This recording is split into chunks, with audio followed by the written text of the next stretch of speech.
Shalom. Selamat pagi jemaat terkasih di dalam nama Tuhan kita Yesus Kristus. Sungguh suatu anugerah Tuhan masih mengizinkan kita semua untuk datang beribadah kepada Tuhan. Walaupun itu dilakukan di tempat kediaman kita masing-masing. Tetapi biarlah hati kita bersungguh tertuju kepada Tuhan. Kita mau sujud merendahkan diri menyembah namanya. Pada pagi hari ini firman dalam Mazmur 86 ayat 12 dan 13 berkata demikian. Aku hendak bersyukur kepadamu ya Tuhan Allahku dengan segenap hatiku dan memuliakan namamu untuk selama-lamanya. Sebab kasih setiamu besar atas aku dan engkau telah melepaskan nyawaku dari dunia orang mati yang paling bawah. Demikianlah janji kebenaran firman Tuhan bagi setiap orang percaya yang hidup melakukan kehendak Bapa di surga. Marilah jemaat sekalian kita memuji kebesaran Tuhan dan menyatakan rasa syukur kita atas pemeliharaan dan kasih setia Tuhan dalam hidup kita. Besar setiamu ya Tuhan.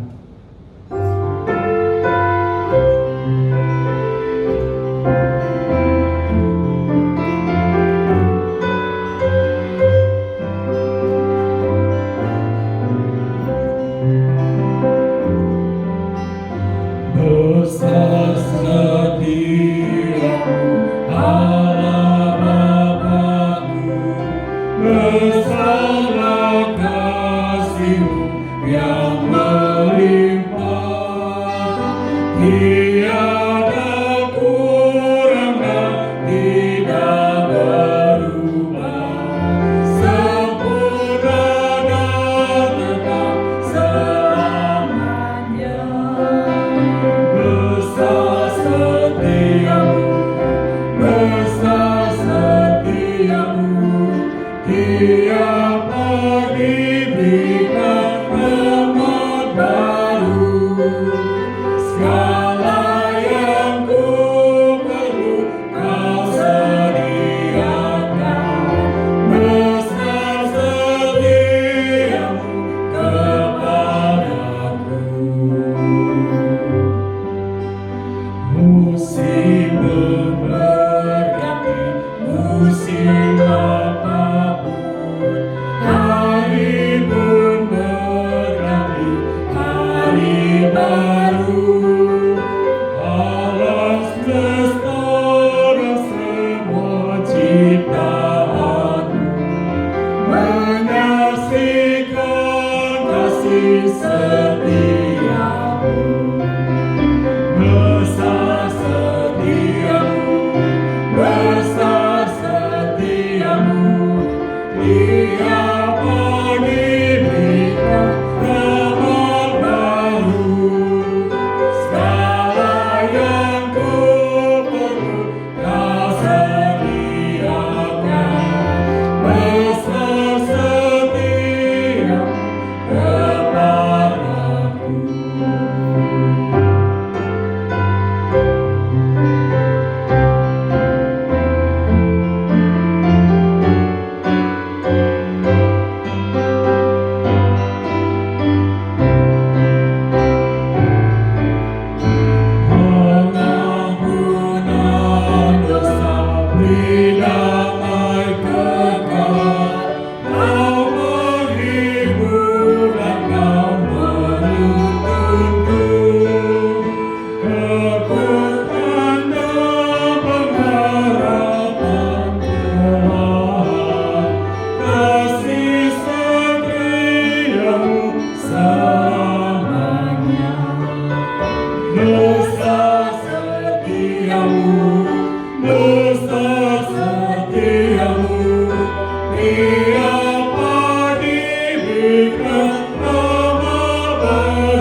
sekalian, kita masuk dalam doa.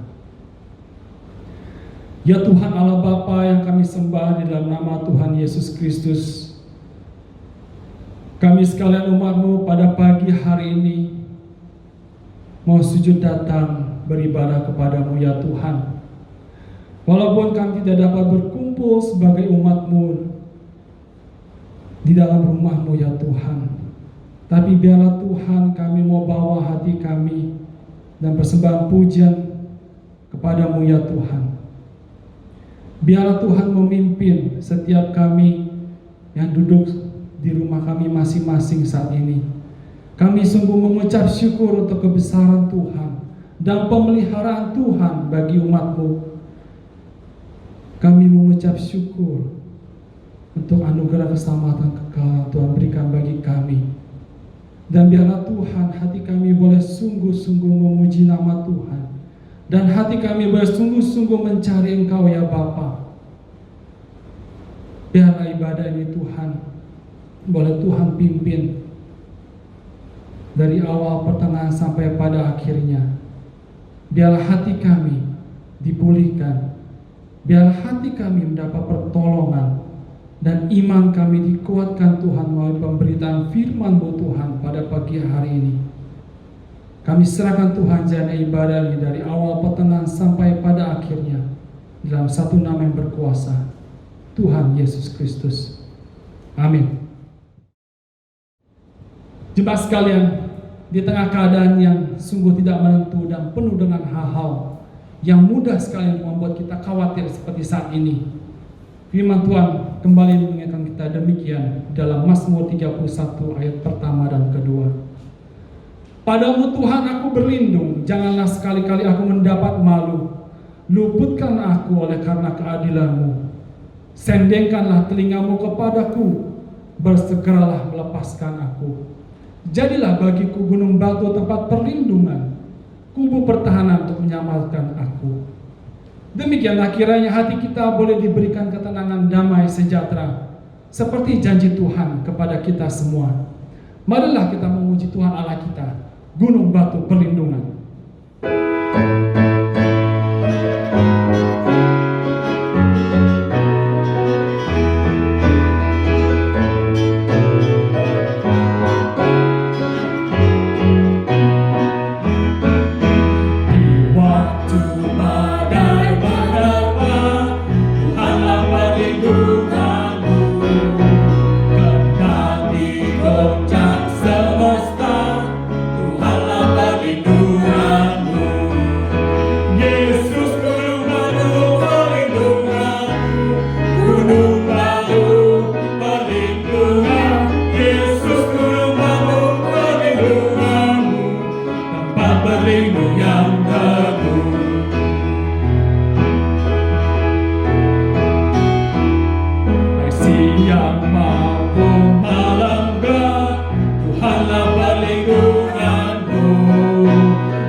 Persembahan pujian instrumental solo biola akan disampaikan oleh adik Kristi dari sekolah minggu kita. Pujian ini berjudul Wonderful Cross atau Kemuliaan Salib. Kiranya menjadi berkat bagi kita semua.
Jemaat sekalian, kita akan menyambut kebenaran firman Tuhan yang akan disampaikan Pendeta Ipin Alam pada pagi hari ini dengan tema Jangan Gelisah Hatimu.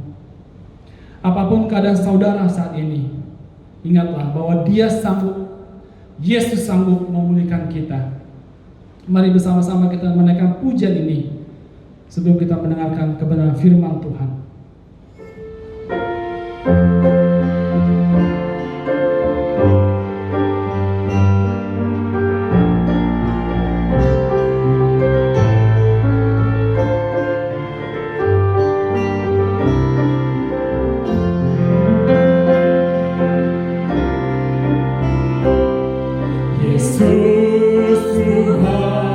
Mulialah namanya, Yesus Allahku, besar kasih-Nya, dahulu, sekarang, dan sampai selamanya. Kasih-Nya tak pernah berulang. Yesus Tuhan, mulialah namanya, Yesus besar kuasa-Nya, dahulu, sekarang, dan sampai selamanya. Kuasa-Nya tak pernah, Dia sanggup, Yesus sanggup, sanggup.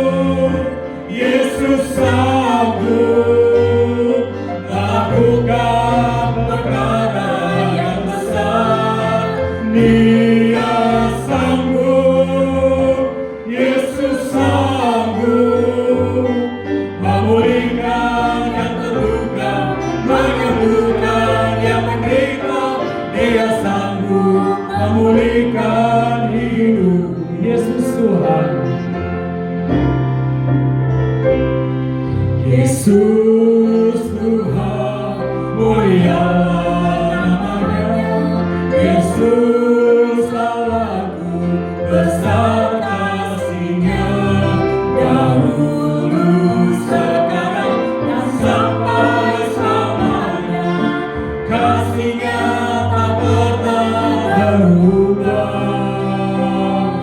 Yesus Tuhan, mulialah namanya. Yesus Allahku, besar kuasa-Nya, dahulu, sekarang, dan sampai selamanya.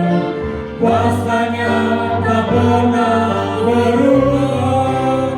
Dia sanggup, Yesus sanggup melakukan perkara yang besar.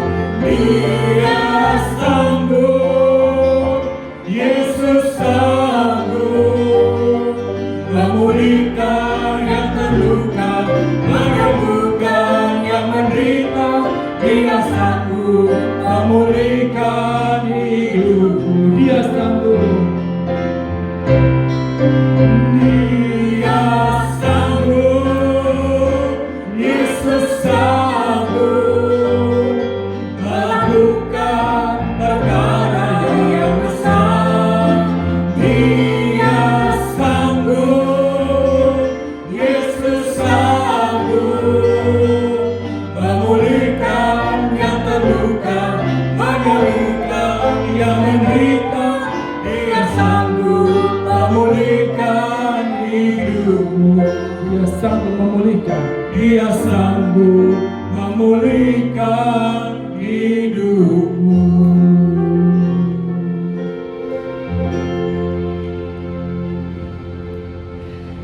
Ya Tuhan, kami tahu betapa lemahnya kami. Kami tahu betapa terbatasnya kami. Kami juga tahu betapa rentannya hidup kami manusia berdosa ini. Sebab kami tidak punya satu kekuatan, kemampuan sedikit pun untuk menolong kami. Bahkan kami tidak bisa bertanggung jawab akan kehidupan kami hari-hari ini.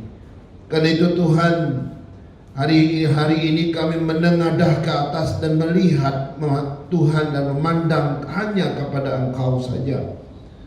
Kami tahu bahwa jawaban dari semua persoalan kami ada bersama-Mu ya Tuhan. Kami tahu bahwa sumber kekuatan kami, sumber pemulihan kami ada di dalam Engkau. Kami tahu bahwa sumber dari segala daya tahan dan kekuatan yang kami butuhkan ada di dalam Engkau. Karena itu Tuhan, berkatilah kami, berkatilah setiap umat-Mu dimanapun berada. Biarlah kami semua dikuatkan, kami semua dipulihkan, bahkan kami semua boleh disembuhkan oleh Tuhan. Berbicaralah kepada kami, karena hati kami telah siap. Nyatakanlah isi hati-Mu bagi setiap kami ya Tuhan, jika kami tetap boleh mengikut Tuhan dan setia kepada Tuhan, bahkan di tengah-tengah kesulitan sekalipun.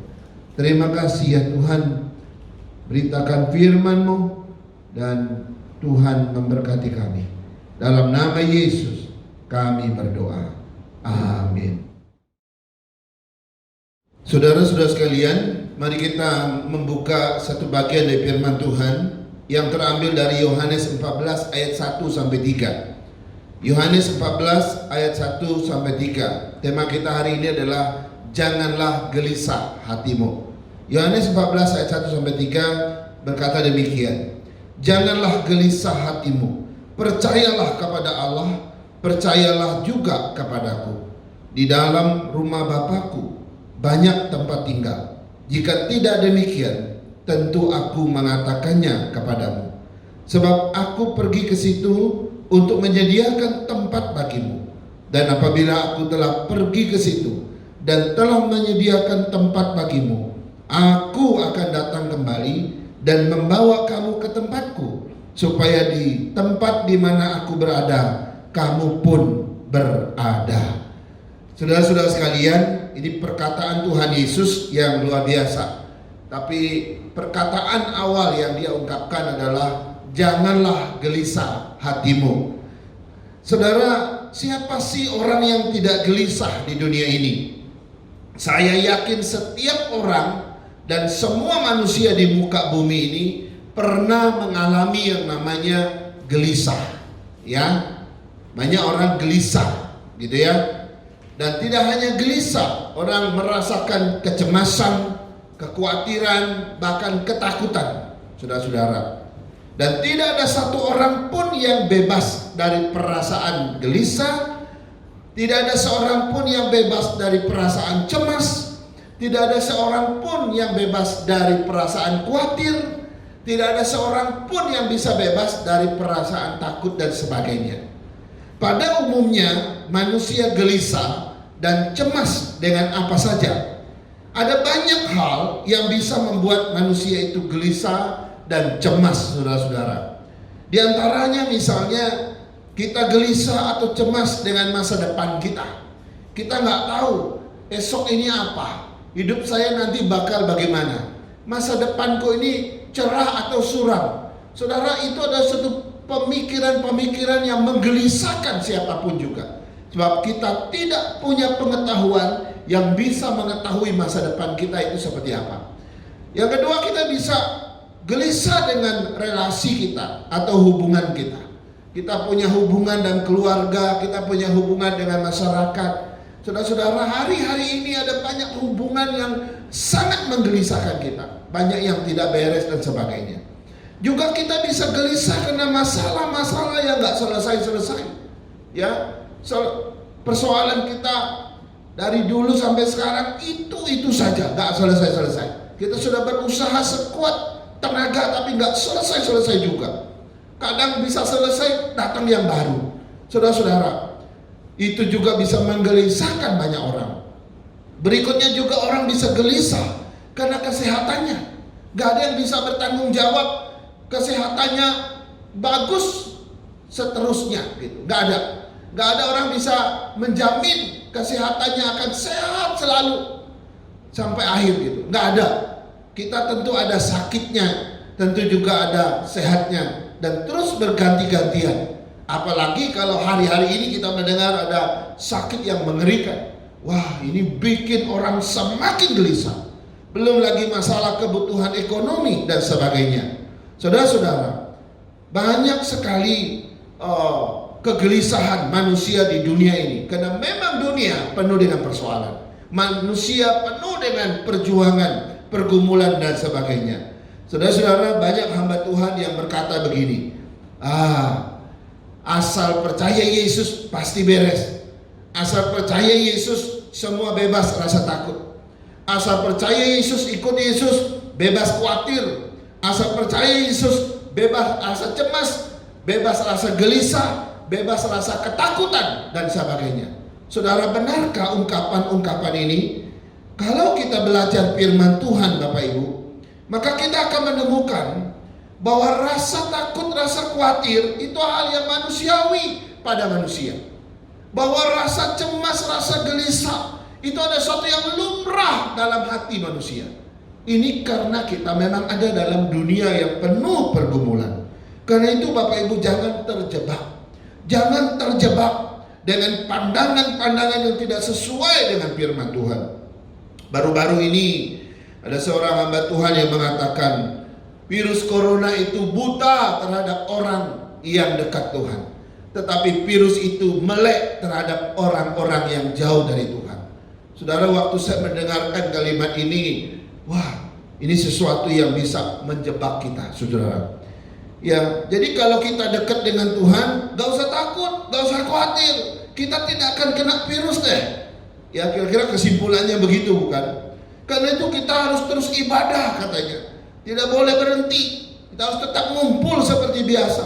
Gak perlu social distancing, gak perlu pakai masker, nggak perlu takut jabat tangan, nggak perlu khawatir keluar rumah. Saudara-saudara, apakah ini yang Alkitab sampaikan? Oh, kita membaca di dalam Amsal 22 ayat 3, ini menyebutkan sesuatu yang luar biasa. Amsal 22 ayat 3 berkata, kalau orang bijak melihat malapetaka, bersembunyilah ia.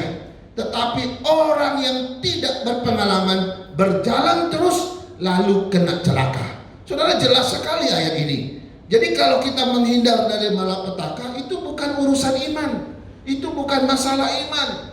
Kalau saya menghindar dari virus corona, itu bukan masalah iman, tapi ini masalah bijaksana.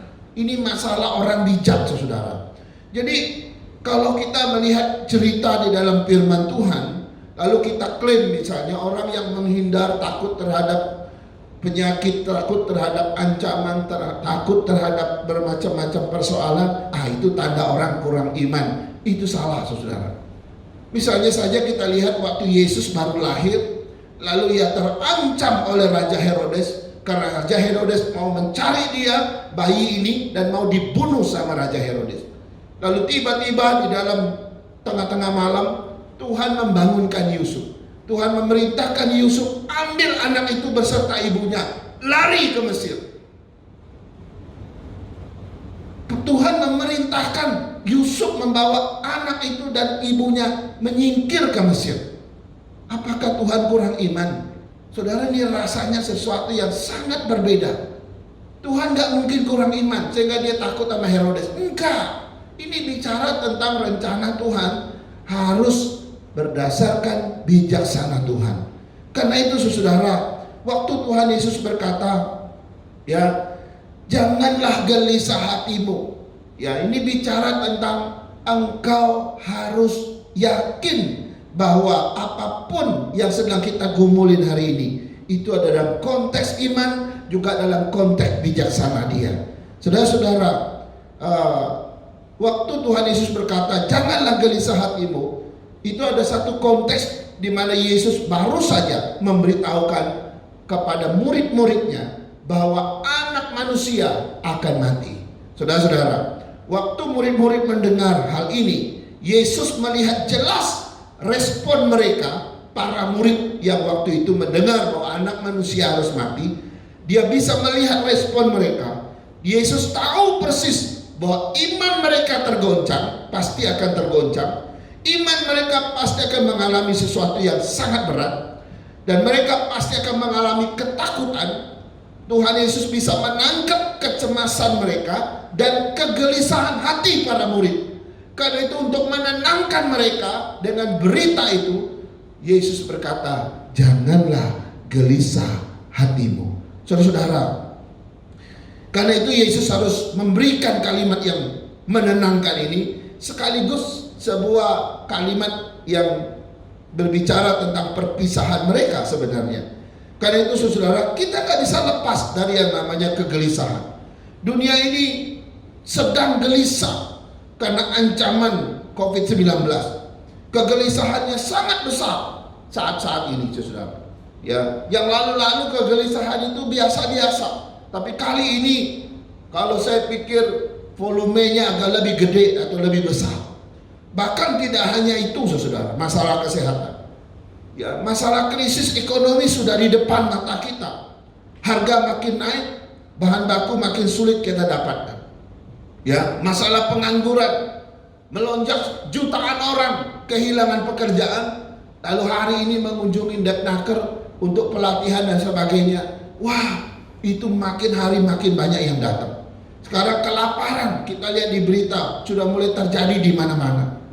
Dan bisa saja berikutnya adalah gejolak sosial dan sebagainya. Kita nggak tahu, saudara-saudara. Jadi sekali lagi, Tuhan tahu hidup kita ini tergoncang kok. Tuhan tahu kalau hati kita khawatir. Tuhan tahu kalau jiwa kita mengalami ketakutan. Tuhan juga tahu kalau hati kita gelisah dengan situasi dunia hari ini. Karena itu Yesus memberi satu solusi. Janganlah gelisah hatimu. Percayalah kepada Bapa, percaya juga kepadaku. Ini kata-kata Yesus yang luar biasa meneduhkan kita. Karena itu pertanyaannya adalah, mengapa Yesus menyuruh kita percaya beriman kepada Bapa. Dan mengapa juga Yesus berkata kita harus percaya juga kepada Kristus sendiri. Dua pribadi, Bapa dan Kristus. Percaya kepada Bapa, percaya kepada Kristus. Beriman kepada Bapa, beriman kepada Kristus. Alasannya apa? Mengapa ia menyuruh kita percaya demikian? Saya mau memberitahukan bahwa ada dua alasan. Mengapa Yesus menyuruh kita beriman kepada Bapa dan beriman kepada Kristus? Alasan pertama adalah karena iman percaya kita itu satu-satunya yang bisa melampaui semua rasa kegelisahan hati kita. Saudara-saudara, kalau hari ini kau punya apa? Kau punya kekayaan, kau punya kedudukan, kau punya pangkat, kau punya nama, popularitas. Semua yang kita banggakan di dunia ini tidak akan pernah sanggup membuat engkau melampaui segala kegelisahan hati. Gak bisa. Satu-satu yang bisa membuat engkau melampaui segala kegelisahan hati, segala kekhawatiran, segala ketakutan adalah ketika engkau percaya kepada Bapa dan percaya kepada Kristus. Saudara-saudara, ada satu yang menarik tentang iman, kebenaran tentang iman, bahwa iman tidak meniadakan masalah, ya. Iman tidak menghilangkan ketantangan dan kesulitan, tidak. Iman juga tidak melenyapkan pencobaan dan penderitaan, tidak. Iman juga tidak meniadakan virus corona, enggak, saudara. Kalau ada orang yang punya iman seperti itu bukan iman. Kalau ada orang bilang, aku punya iman, sekali aku punya iman, corona pasti beres. Nggak mungkin. Kalau ada orang punya konsep iman seperti ini bukan iman. Dan itu pasti bukan iman. Itu pasti mirip dengan yang namanya mantra-mantra. Sehingga kalau dia bilang abrakadabra, masalah langsung lenyap. Atau abrakadabra, virus hilang. Abrakadabra, masalah selesai. Saudara, iman tidak seperti itu. Iman tidak menghilangkan masalah, iman tidak melenyapkan persoalan, iman tidak meniadakan tantangan, kesulitan, penderitaan dan pencobaan. Tidak. Iman yang dilakukan adalah dia tidak meniadakan semua itu, tetapi dia memberikan engkau kekuatan ketika engkau mengalami masalah, persoalan, tantangan, kesulitan. Yang iman lakukan, dia memberi engkau kekuatan. Yang kedua, yang iman lakukan, iman yang benar, dia akan memberikan engkau daya tahan dalam menghadapi tantangan, kesulitan, bahkan ancaman sekalipun. Jadi iman bukan seperti yang saya jelaskan sebelumnya tadi. Iman memberi kita kekuatan, memberikan kita daya tahan untuk menghadapi tantangan, kesulitan, pencobaan. Itu iman yang benar. Nah, iman inilah yang disebut sebagai pondasi hidup kita, atau seperti sau bagi kapal hidup kita. Atau iman itu seperti titik pijak kita yang kuat. Atau iman itu seperti satu ikatan yang mengikat kita dengan Tuhan, yang mana kita nggak bisa dipisahkan oleh apapun lagi. Jadi banyak orang yang ngakunya punya iman, tetapi begitu datang persoalan, begitu datang tantangan, kesulitan, pencobaan, langsung ambil jalan pintas. Saudara-saudara, kalau modelnya begini, itu bukan iman. Saudara, ada seorang ibu datang konseling kepada pendetanya atau gembalanya.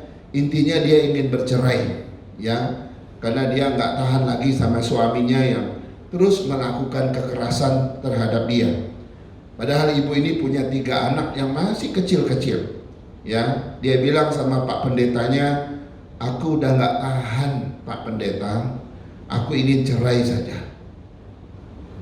Kemudian Pak Pendetanya atau Pak Gembalanya berkata begini kepada ibu ini, ya, dia bertanya, saya mau bertanya sama ibu, ibu harus jawab saya, benarkah ibu punya iman kepada Kristus? Ya, tadi ibu itu bilang, Pak Pendeta, aku udah gak tahan sama suami saya, jahatnya luar biasa. Waduh, dia penuh dengan kekerasan, aku ingin cerai aja. Tapi pendetanya bilang, saya mau tanya dan kamu harus jawab, benar gak kamu ini punya iman kepada Tuhan Yesus? Lalu ibu itu berpikir sejenak dan dia menjawab, Iyalah Pak Pendeta, saya pasti punya iman lah sama Kristus. Lalu gembalanya melanjutkan begini, kalau betul ibu punya iman, kalau begitu ibu gak usah cerai. Karena kalau ibu punya iman, saya yakin ibu bisa menghadapi persoalan hidup ibu, persoalan dengan suami ibu, persoalan rumah tangga ibu. Saya yakin ibu bisa kalau ibu punya iman. Dan ibu ini kelihatannya bingung gitu. Kenapa pendetanya bertanya begitu kepada ibu ini? Itu karena pendeta itu tahu esensi daripada iman adalah iman pasti beri kekuatan kepada engkau. Iman pasti akan beri daya tahan buat engkau sehingga engkau mampu menghadapi persoalan apapun itu. Kalau engkau punya iman gak perlu cerai. Kalau engkau punya iman bertahan pasti bisa. Sebab iman esensinya memberi kau kekuatan, memberi kau daya tahan. Dan itu luar biasa, saudara. Iman tidak mengajarkan kita langsung menyerah. Iman tidak mengajarkan kita langsung melarikan diri. Dan iman juga tidak mengajarkan kita kalah terhadap situasi, masalah, tantangan dan kesulitan apapun. Karena itu Bapak Ibu, di tengah-tengah tantangan hari ini, kesulitan, penderitaan, ancaman, pencobaan hari ini, mari kita minta sama Tuhan agar Tuhan beri iman yang kuat pada kita. Dan dengan iman itulah kita diberi kekuatan, daya tahan untuk menghadapi situasi apapun. Ini jawabannya. Dan ini adalah sumber kekuatan kita. Percayalah kepada Bapa, percayalah kepada Kristus. Dengan percaya Bapa dan percaya Yesus membuat engkau bisa melampaui semua tantangan, pencobaan dan kehidupan yang sulit sekalipun. Ini yang pertama. Yang kedua, mengapa Tuhan Yesus berkata, percayalah kepada Bapa, berimanlah kepada Bapa, lalu beriman juga, percaya juga kepadaku. Yang kedua, saudara, alasannya karena iman satu-satunya yang bisa menjembatani antara yang sementara dengan yang kekal, saudara-saudara. Ya, ini yang kekal, ini yang sementara. Iman satu-satu yang bisa menjembatani antara yang sementara, yang fana ini dengan yang kekal, saudara. Iman satu-satu yang bisa menjembatani itu, saudara. Saudara, kalau kita belajar firman Tuhan, kita diciptakan atau manusia diciptakan dalam 4 paradoks. Paradoks yang pertama, Tuhan menciptakan kita antara yang sementara dengan yang kekal.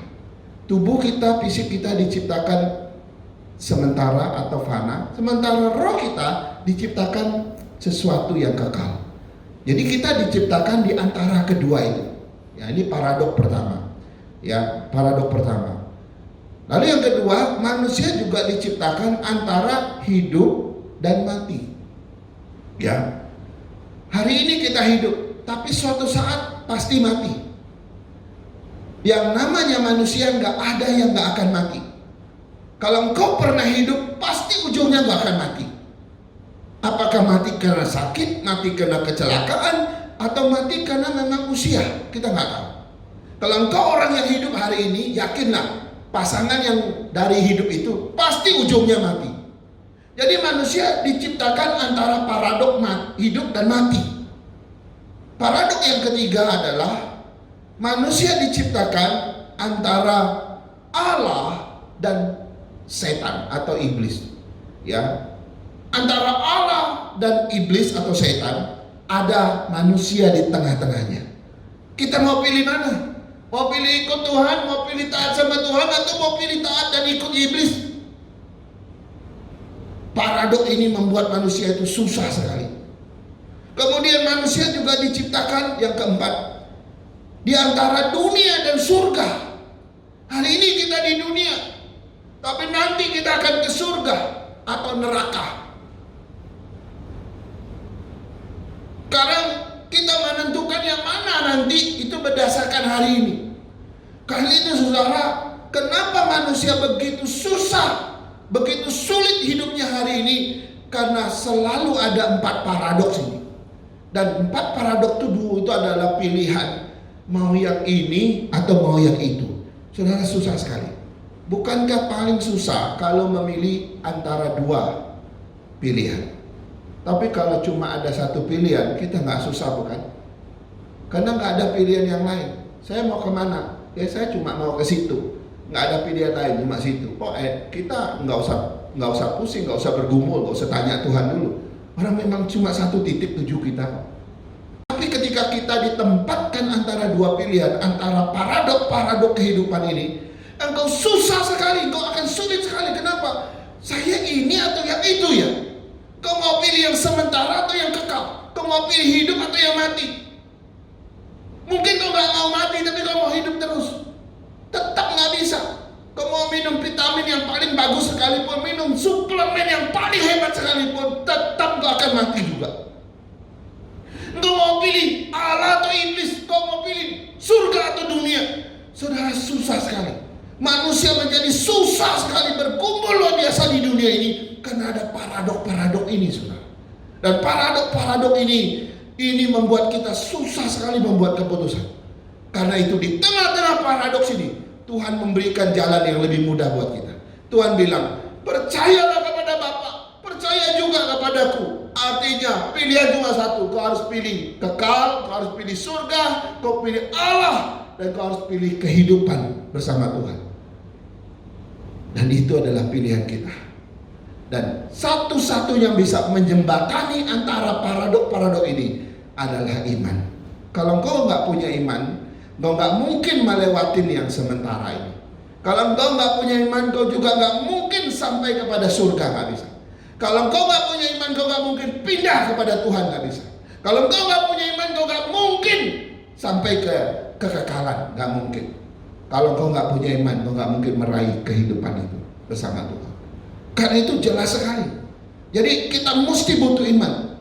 Imanlah yang membuat engkau bisa menjembatani keduanya. Ya, dengan beriman kepada Bapa, beriman kepada Kristus, kau bisa melewati yang sementara, kau bisa melewati kematian dan maut itu, kau bisa melewati iblis dan setan, kau juga bisa melewati dunia yang penuh dengan persoalan ini. Dan Tuhan berjanji memberikan pengharapan buat kita. Ayat 2 dan 3 menarik sekali. Di rumah Bapakku banyak tempat tinggal. Jika tidak demikian, tentu aku tidak mengatakannya kepadamu. Sebab aku pergi ke situ untuk menyediakan tempat bagimu. Nah, ayat selanjutnya. Dan apabila aku telah pergi ke situ dan telah menyediakan tempat bagimu, aku akan datang kembali dan membawa kamu ke tempatku, supaya di tempat di mana aku berada, kamu pun berada. Sudah, jangan berpikir kalau dengan kalimat-kalimat ayat ini, berarti dulu belum ada tempat ya, maka Tuhan harus pulang dulu menyediakan tempat buat kita gitu ya. Enggak, saudara. Tempat sudah dari zaman kekekalan itu sudah tersedia di surga. Yang belum ada adalah jalan ke sana yang belum ada. Karena itu untuk jalan ke sana, Yesus yang di dalam kekekalan harus turun ke dunia. Dia harus tembus. Dia harus turun menembus antara dan jarak antara surga dan dunia. Dia harus turun supaya membuat jalan kita bisa sampai ke surga. Dan jalan ke sana melalui yang namanya iman, percaya kepada Tuhan. Sehingga saudara, kita mesti punya satu keyakinan. Bolehlah dunia ini kacau balau, bolehlah situasi kita mengkhawatirkan, bolehlah keadaan menggelisahkan hati kita, tapi nggak usah khawatir. Aku punya iman. Imanku melampaui semua rasa kegelisahan, melampaui rasa ketakutan, melampaui rasa kecemasan saya. Tapi iman juga yang bisa menjembatani antara aku bisa sampai ke surga, antara aku yang sementara bisa sampai kepada kekekalan, antara aku yang lagi di dunia ini sampai kepada surga, antara aku yang hidup penuh dengan dosa ini akan pergi kepada Dia di maha kesucian Tuhan. Saudara-saudara, karena itu dua hal ini penting untuk menghibur kita, menguatkan kita. Pastikan engkau punya iman. Pastikan engkau punya percaya kepada Allah, percaya kepada Kristus. Sebab itulah yang melampaui engkau dan juga menjembatani engkau, sehingga engkau bisa sampai kepada Tuhan. Kiranya Tuhan memberkati dan menolong kita. Mari kita berdoa. Tuhan, kami bersyukur dan berterima kasih karena firman Tuhan boleh disampaikan kepada kami. Hari-hari ini Tuhan, hati kami sedang gelisah, hati kami sedang cemas-cemasnya, hati kami sedang takut dan khawatir ya Tuhan. Bahkan kami bisa mati karena kekhawatiran kami, karena ketakutan kami.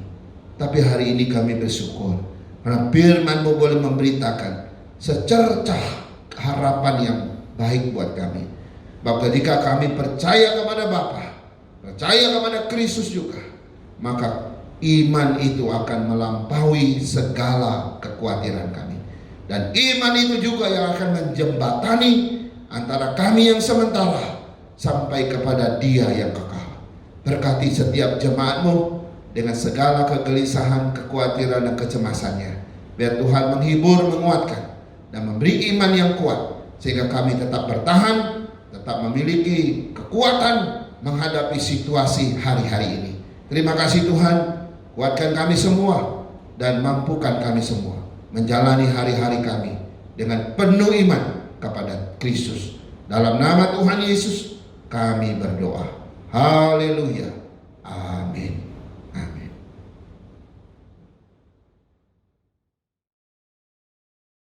Mari jemaat sekalian, kita meresponi kebenaran firman Tuhan yang sudah disampaikan pada pagi hari ini. Tak usah takut, Allah menjaga kita. Tak usah kita bimbang, Yesus pelihara kita. El Shaddai, El Shaddai, Allah Maha Kuasa.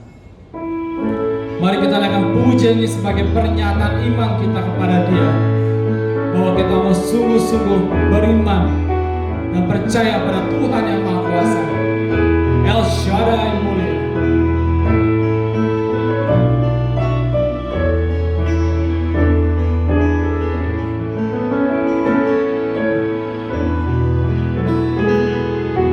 Tak usah ku takut, Allah menjagaku.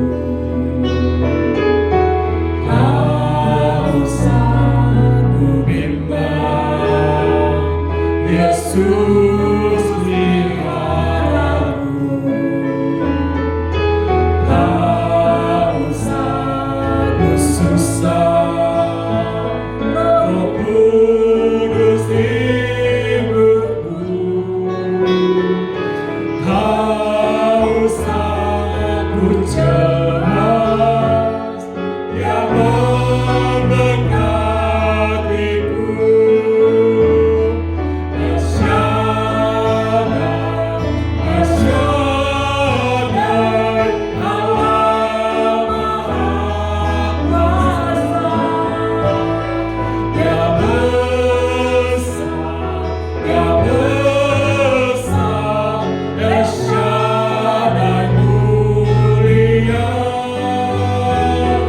El Shaddai, El Shaddai, Allah Maha Kuasa.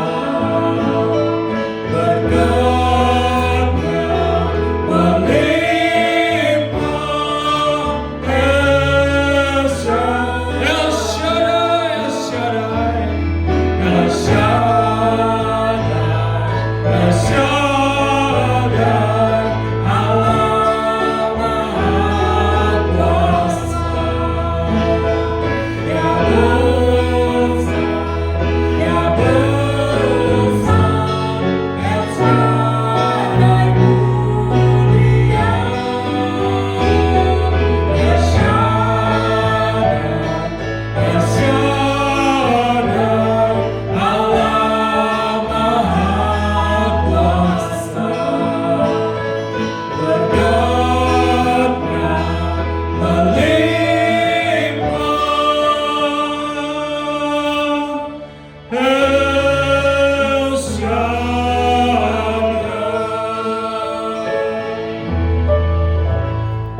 Jemaat Tuhan, mari kita kembali ke tempat kita masing-masing. Kita hadapi hidup kita dengan penuh iman, dengan percaya kepada Bapa, percaya juga kepada Kristus. Dengan demikian hatimu tidak akan gelisah.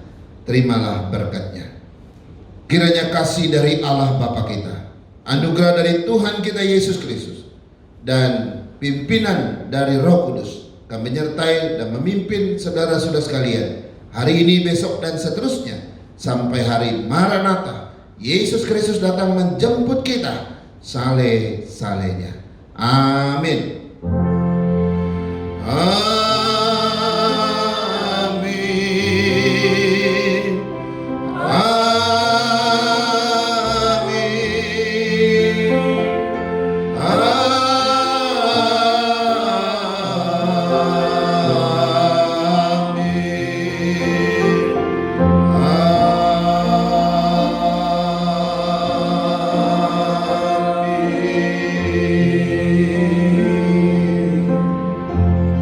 Amin. Saat teduh ibadah kita selesai. Tuhan Yesus memberkati dimanapun kita berada. Selamat hari Minggu.